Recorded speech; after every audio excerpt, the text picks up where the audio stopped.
नमस्कार दोस्तों, स्वागत करते हैं आपका हमारे चैनल एग्जाम सभा में। और आज हम डिस्कस करेंगे आपके साथ यूसीसी यूनिफॉर्म सिविल कोड के बारे में। ठीक है, तो इसकी काफ़ी समय से मांग चल रही है। फिलहाल अभी ये लागू नहीं हुआ है, लेकिन इसकी पृष्ठभूमि के बारे में समझेंगे और आखिर इसका महत्व क्या है उसके बारे में समझने की कोशिश करेंगे। अगर ये लागू होता है तो उसकी क्या विशेषताएं होंगी या फिर क्या कुछ नया होने वाला है उसको समझेंगे। तो शुरू करते हैं आज का वीडियो। तो भारतीय संविधान के अनुच्छेद 44 में कहा गया है कि भारत के पूरे क्षेत्र में नागरिकों को एक समान नागरिक संहिता मतलब कि यूसीसी के लिए सुरक्षित करने का प्रयास किया जाएगा। कहने का मतलब है कि यह कोशिश की जाएगी कि यूनिफॉर्म सिविल कोड लागू हो पूरे देश में। ठीक है, और ऐसे कानून की डिमांड भी चल रही है। तो समान नागरिक संहिता की वांछनीयता मानव अधिकारों और समान निष्पक्षता और न्याय के सिद्धांतों के अनुरूप है। ऐसा मानना है कि अगर एक कानून या फिर एक छत के नीचे अगर हर व्यक्ति रहता है तो उसके लिए क्यों न एक ही तरह के कानून की व्यवस्था हो, एक ही तरह के नागरिक संहिता की व्यवस्था की जाए। तो इसी को लेकर के आपका यूसीसी की चर्चा हो रही है। आप जानते हैं कि आर्टिकल 370 जो है आपका समाप्त हो चुका है।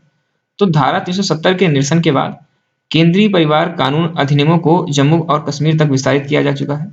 ठीक है, अब गवर्नमेंट क्या चाहती है कि अब हम इसी पूरे देश में आपका यूसीसी लागू करके, ठीक है, और भारत को एकीकृत करने का और प्रयास करेंगे।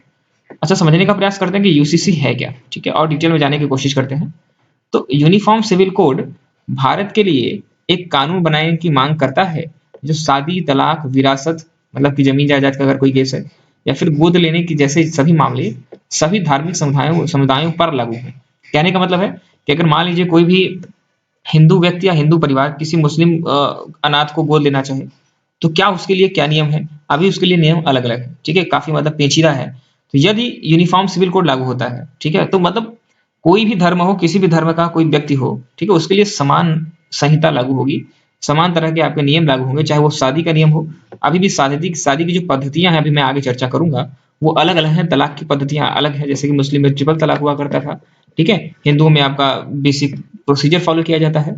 और विरासत की जो संभावनाएं हैं वह भी अलग है। ठीक है, जैसे कि हिंदुओं में क्या है कि एक यूनिफॉर्म परिवार होता है, संयुक्त परिवार के लिए अलग से नियम बने हुए हैं। तो ऐसा न करके यूसीसी अगर होता है तो उसके लिए सिंगल कानून से पूरे देश में शादी, तलाक, विरासत, गोद लेने की प्रथा और जो भी अन्य धार्मिक समुदाय में लागू होने वाले नियम हैं वो समान हो जाएंगे। अब यूसीसी क्या कहता है कि अनुच्छेद 44 के तहत है, जो यह बताता है कि पूरे भारत के नागरिकों के लिए एक समान नागरिक संहिता को सुरक्षित करने का प्रयास करेगा। अनुच्छेद 44 ऐसा कहता है। अब समझते हैं कि यूनिफॉर्म सिविल कोड की पृष्ठभूमि क्या है, इसको हम कब से डिमांड कर रहे हैं और ये अब तक क्यों नहीं लागू हुआ। तो यूसीसी की उत्पत्ति औपनिवेशिक भारत, जब हमारा भारत एक कॉलोनियल था, उस समय से आपका ये डिमांड हो रही थी। उस समय ब्रिटिश सरकार ने 1835 में एक रिपोर्ट प्रस्तुत की थी जिसमें अपराधों, सबूतों और अनुबंधों से संबंधित भारतीय कानून के संहिताकरण के में एकरूपता लाने का आवश्यकता पर बल दिया था। कहने का मतलब है कि 1835 में ब्रिटिश सरकार के द्वारा एक रिपोर्ट बनाया गया था जिसमें यह बताया गया था कि अब चाहे अपराध हो, चाहे उससे संबंधित जो भी अनुबंध हो, कानून से संबंधित जो भी अनुबंध हैं, उसमें एकरूपता आवश्यक है, उस पर बल दिया गया था। विशेष रूप से यह सिफारिश करते हुए कि हिंदू और मुस्लिम के व्यक्तिगत कानूनों को रखा गया था, क्योंकि आप जानते हो कि उस समय हिंदू और मुस्लिम के अपने नियम, अपने कायदे होते थे, अपने धार्मिक कायदे होते थे, वो ज्यादा हावी थे। और ब्रिटिश सरकार प्रयास कर रही थी कि उनको एक रूप में लाया जाए, उनके कानून को एक किया जाए। ब्रिटिश शासन के अंत में व्यक्तिगत मुद्दों पर निपटने वाले कानून में वृद्धि ने सरकार को 1941 में हिंदू कानून को संहिताबद्ध करने के लिए बीएन राव समिति बनाने पर मजबूर कर दिया। अब धीरे धीरे ब्रिटिश शासन ने क्या किया कि हिंदू कानून पहले बनाया। ठीक है, उसको 1941 के लिए बनाने के लिए उन्होंने एक समिति बनाई, एक कमेटी बनाई, जो यह रिपोर्ट पेश करती कि आखिर अगर हम हिंदू कानून बनाते हैं तो उसके क्या प्रोज एंड कॉन्स होंगे। इन सिफारिशों के आधार पर हिंदुओं, बौद्ध, जैन और सिखों को 1956 में हिंदू उत्तराधिकार अधिनियम के रूप में अपनाया गया था।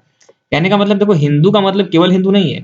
हिंदू कानून जो बना उसमें किसको किसको कवर किया गया, हिंदुओं, बौद्धों, जैनों और सिखों के लिए एक कानून बनाया गया, मतलब कि जो धर्म से रिलेटेड कानून है या फिर शादी विवाह, जैसे कि मैंने विरासत वगैरह बताया, तो उसके लिए उनके हिंदू उत्तराधिकार अधिनियम के रूप में अपनाया गया, जो आतंक या अनिश्चित उत्तराधिकार से संबंधित कानून को संशोधन करने और संहिताबद्ध करने का प्रयास था।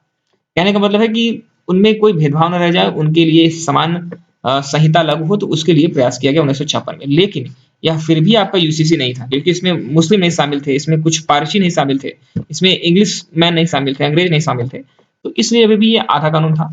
हालांकि मुस्लिम और फारसी के लिए अलग व्यक्तिगत कानून बनाए गए थे, ठीक है, वो इशू आज भी देखने को मिलता है।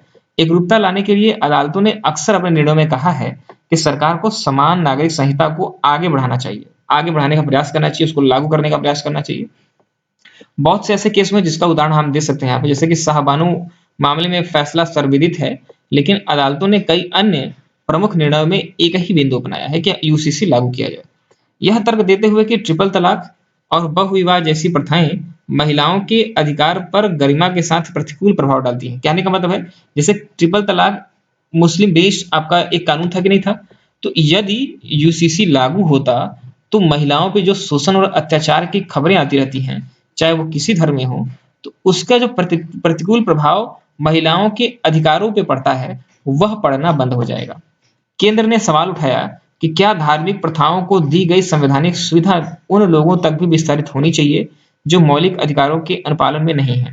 कहने का मतलब है कि जो फंडामेंटल को फॉलो करने से जो बच जाते हैं, तो क्या उस लेवल तक भी धार्मिक अधिकारों में भी आपका पॉइंट आउट किया जा सकता है। कहने का मतलब है कभी कभी क्या होता है कि धार्मिक प्रथाओं को ध्यान में रखते हुए, उनके कानून को ध्यान में रखते हुए फंडामेंटल अधिकारों का पालन नहीं हो पाता। जैसे मैंने बताया कि बहुविवाह जैसी जो कुप्रथाएं हैं, वो महिलाओं के अधिकार और उनकी गरिमा को प्रतिकूल प्रभाव डालती हैं।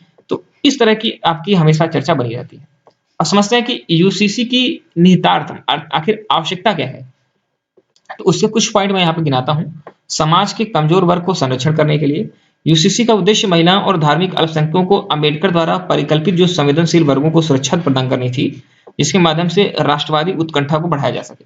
ठीक है, मतलब कि भारत में एकीकृत लाने के लिए लोगों को मौलिक अधिकार का उद्देश्य जो अम्बेडकर जी ने संकल्पना की थी, मतलब कि कमजोर वर्गों के लिए, वह संरक्षित तभी हो सकता है जब यूसीसी लागू हो।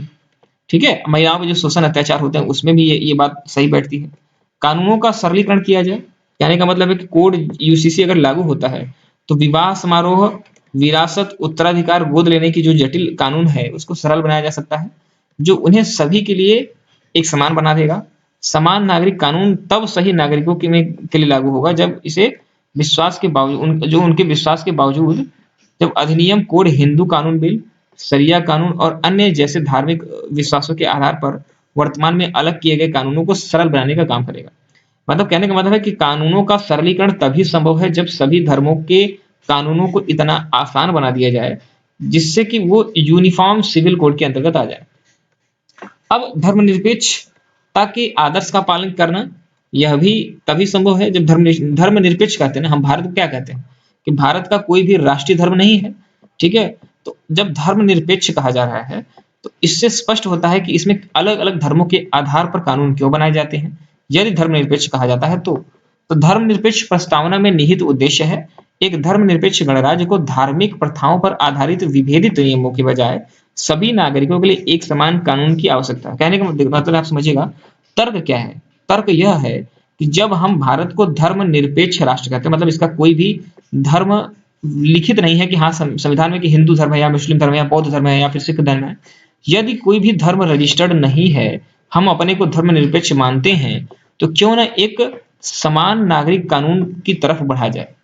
अब जेंडर जस्टिस कैसे हो सकता है। ठीक है, महिला पुरुष का मतलब जो बैलेंस हो सकता है। तो भारत में विवाह, तलाक, उत्तराधिकार, गोद लेने की जो रखरखाव, प्रत्येक धर्म में व्यक्तिगत कानून जो है आपका अलग अलग सेट है। हालांकि महिलाओं के अधिकार जो है आमतौर पर धार्मिक कानून के तहत सीमित है, चाहे वो हिंदू हो चाहे वो मुस्लिम हो।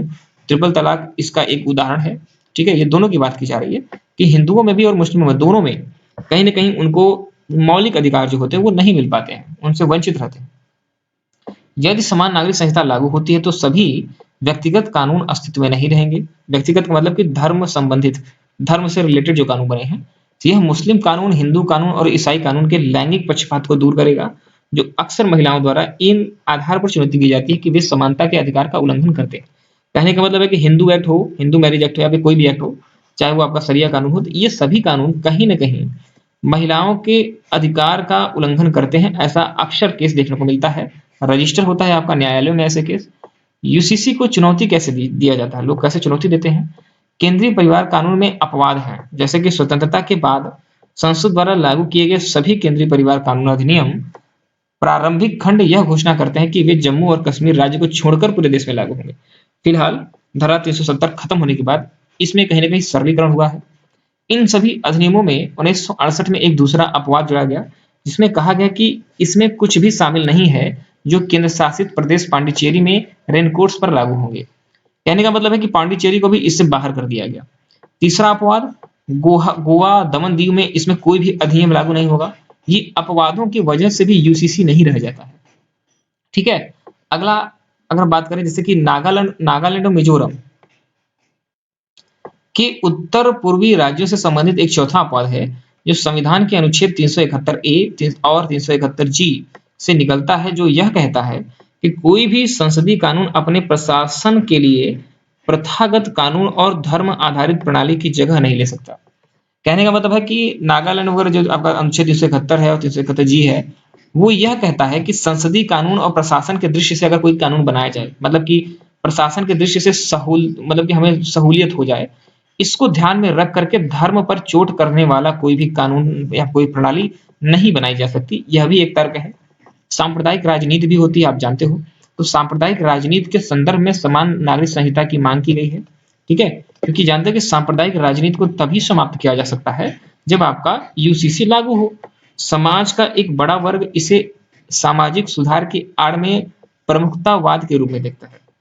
अब इसमें कुछ लोग क्या समझते हैं पता है, कि हमारा जो स्वामित्व है, हमारा जो प्रभुत्व है, वो समाप्त हो जाएगा। जैसे कि हिंदू मैरिज एक्ट है या फिर शरिया कानून है, तो वो जिस क्षेत्र में प्रबल है वो सोचते हैं कि हमारा अस्तित्व कहीं बिखर न जाए। जब समान कानून हो जाएगा तो यह पहचान ही समाप्त हो जाएगी। तो कुछ लोग अपने प्रमुखता को बचाए रखने के लिए आपका यहाँ पे प्रयासरत रहते हैं। संवैधानिक बाधा क्या है?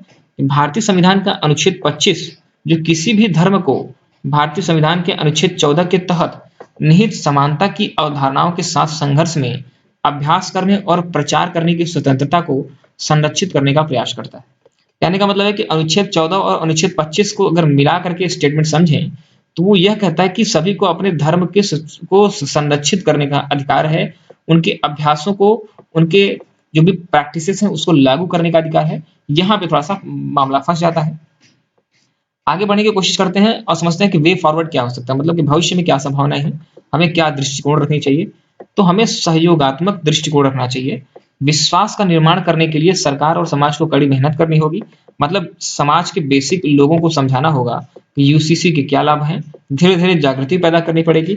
लेकिन इसमें भी महत्वपूर्ण बात यह है कि धार्मिक रूढ़वादियों के बजाय समाज सुधारकों के साथ सामान्य कारण बनाए जाएं। कहने का मतलब है कि देखो, धर्म की रूढ़िवादिता को समाप्त करना ही उद्देश्य नहीं होना चाहिए, जबकि समाज में फंडामेंटल राइट सभी को उपलब्ध हो, चाहे वो शोषित वर्ग हो, चाहे वो महिलाएं हों। उस दृष्टि से अगर हम कानून को यूसीसी करने की कोशिश करेंगे, समान नागरिक संहिता बनाने की कोशिश करेंगे, तो वो संभव हो सकता है। एक सर्वव्यापी दृष्टिकोण के बजाय सरकार अलग अलग पहलुओं जैसे कि विवाह, गोद लेना, उत्तराधिकार और रख रखाव को समान नागरिक संहिता के चरणों में ला सकती है। कहने का मतलब है एक साथ न ला करके पहले एक एक चीज को यूसीसी में शामिल करिए। जैसे पहले विवाह को मतलब मैरिज एक्ट जो है, पहले वो हिंदू, मुस्लिम, सिख, ईसाई हर जगह एक कर दीजिए। फिर उसके बाद गोद लेने का अधिकार, फिर हेरिडेटरी का अधिकार, उत्तराधिकार का अधिकार। तो ऐसे धीरे धीरे करके अगर आप स्टेप बाय स्टेप चलेंगे तो हो सकता है कि ये इतनी परेशानी ना हो। और आगे कहा जा रहा है कि लिंग संवेदी दृष्टिकोण। आप यह ध्यान में रखिए कि जो आपका मेल और फीमेल का जो कॉन्ट्रैक्शन है, तो उसको ध्यान में रख करके काम किया जाए, मतलब कि किसी का भी हित प्रभावित ना हो। सरकार लैंगिक न्याय के संदर्भ में कई अन्य कानूनों की व्यापक समीक्षा के साथ एक समान नागरिक संहिता की दिशा में अतिदेय कदम के पूरक के लिए भी अच्छा करेगी। ठीक है, सीधी सी बात है। फंडामेंटल राइट को ध्यान में रखा जाए। किसी भी व्यक्ति का, चाहे वो महिला हो, चाहे वो पुरुष हो, चाहे वो किसी भी धर्म का हो, किसी भी जाति का हो, ठीक है, आपका, तो उसमें उसको एक प्रोविजन मिले जिसमें कि उसे यह तय हो, उसको उसके कानून के अनुसार उसके किसी भी अधिकार को नहीं छीना जा रहा। अखिल भारतीय दृष्टिकोण मतलब कि ऑल इंडिया दृष्टिकोण भी एक रखना चाहिए, क्योंकि हम एक क्वासाई फेडरल स्टेट है, मतलब कि हम एक संघवादी स्टेट है। मतलब कि हमारा हमारा भारत एक संघवाद है। ठीक है, संघ के साथ राज्यों की संकल्पना। तो जब फेडरल स्टेट की हम बात करते हैं तो उसमें अखिल भारतीय दृष्टिकोण आता है। जम्मू और कश्मीर को देश के पारिवारिक कानूनों की मुख्य धारा में लाना एक ऐसा ही कवायद है जिसे गोवा, दमन, दीव, पुदुचेरी, नागालैंड और मिजोरम में भी लागू करने की आवश्यकता है। जैसे कि हमने जम्मू कश्मीर को इसमें मतलब कवर कर दिया, ठीक इसी तरीके से जो छोटे-छोटे अपवाद बचे हैं, जैसे कि मैंने बताया आपको कि नागालैंड, मिज़ोरम, पुदुचेरी, दमन-दीव, दादर नगर हवेली, गोवा, इन सभी जगहों पर भी जो भी आपके पारिवारिक कानून अलग हैं, उनको यहाँ पे एक करने का प्रयास करना चाहिए। अब निष्कर्ष क्या निकलता है? हमने इतनी चर्चा की, उसका निष्कर्ष यह है कि कानून के समक्ष समानता के लिए नागरिकों के मौलिक अधिकार और संविधान द्वारा प्रदत्त कानूनों के समान संरक्षण के लिए इन क्षेत्रों के संबंध में भी इसी तरह की कार्रवाई का आह्वान किया जाना चाहिए। तो क्या राज्य के आसपास के क्षेत्रों में नागरिकों के लिए एक समान नागरिक संहिता के लिए प्रयास, अनुच्छेद 44 को लागू करने का प्रयास भारत के क्षेत्र में एक समान नागरिक संहिता होगा? कहने का मतलब देखो, सिंपल भाषा समझा दूं, अनुच्छेद 44 के अंतर्गत हमें यह सोचना पड़ेगा कि भारत के राज्यों के आधार पर, क्षेत्रों के आधार पर जो भी विविधताएं हैं, उसको किस तरीके से सम्मिलित करते हुए एक सिंपल समान नागरिक संहिता लागू की जा सकती है, इसका प्रयास करना चाहिए, ताकि मौलिक अधिकार और नागरिकों के संविधान के प्रति जो कानूनों में हमें संरक्षण प्राप्त हुआ है, वह भी आपका ठोस ठोकर न खाते हुए उसको लागू किया जा सके। उम्मीद करता हूँ कि आपको यूसीसी समान नागरिक संहिता में क्या कुछ मैटर है, ठीक है, उसको क्यों लागू करना चाहिए, क्यों नहीं लागू करना चाहिए, आपको बातें समझ में आई होंगी, क्या चैलेंज है। तो इसी तरह के वीडियोस देखने के लिए हमारे चैनल को आप सब्सक्राइब कर सकते हो। अगर आपका कमेंट सेक्शन में आपके कोई विचार हैं, तो आप जरूर साझा कर सकते हो। इसी तरह के वीडियो देखते रहिए हमारे चैनल पे। धन्यवाद।